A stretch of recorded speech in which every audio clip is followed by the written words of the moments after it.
Pernahkah kalian membayangkan sebuah surga tersembunyi di ujung utara Indonesia? Itulah Natuna, gugusan pulau dengan laut biru jernih, kekayaan alam melimpah, dan potensi wisata yang luar biasa.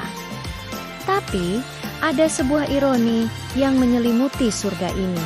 Di balik pesonanya, banyak desa di Natuna masih tertinggal, minim lapangan kerja, dan terasa jauh dari kata sejahtera. Kenapa bisa begitu? Mari kita telusuri akar masalahnya. Pertama, akses dan infrastruktur. Bayangkan, jalanan yang rusak dan transportasi yang sulit membuat biaya logistik meroket. Hasil panen petani dan tangkapan nelayan jadi sulit untuk dijual keluar. Sementara barang kebutuhan dari luar harganya menjadi mahal.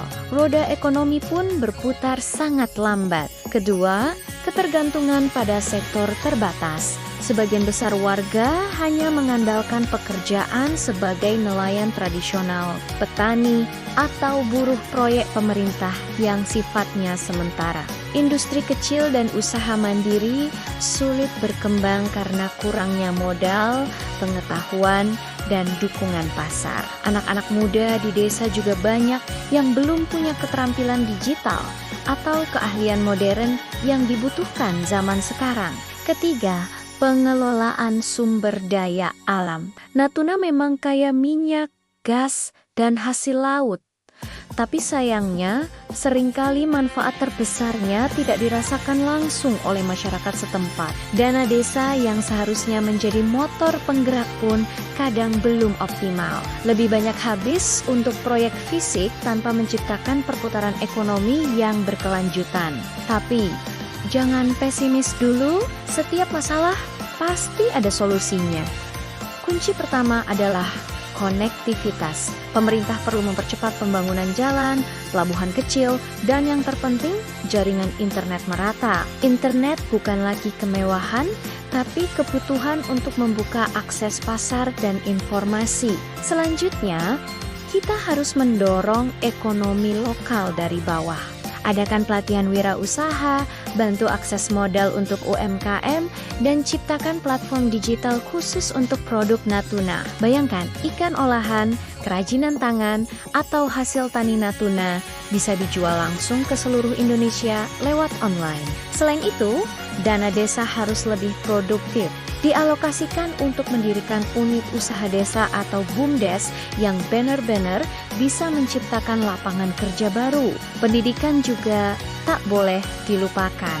Kita perlu pusat pelatihan di desa-desa untuk mengajari anak muda tentang teknologi, perikanan modern, dan pariwisata. Ajak universitas dan perusahaan swasta untuk berkolaborasi, membuka program magang atau inkubasi bisnis di Natuna. Terakhir, mari kita kembangkan potensi wisata alam dan budayanya secara berkelanjutan, di mana masyarakat lokal lah yang menjadi tuan rumah melalui homestay dan ekowisata. Kemajuan Natuna bukan hanya tugas pemerintah, ini adalah tanggung jawab kita bersama.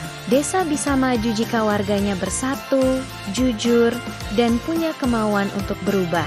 Karena desa yang hebat bukan lahir dari banyaknya dana, tapi dari bagaimana dana itu dikelola dengan hati, strategi, dan untuk kesejahteraan bersama. Terima kasih sudah menonton. Jika kalian punya ide atau solusi lain untuk memajukan desa-desa di Indonesia, yuk diskusi di kolom komentar. Jangan lupa like, subscribe, dan bagikan video ini agar semakin banyak yang peduli. Sampai jumpa.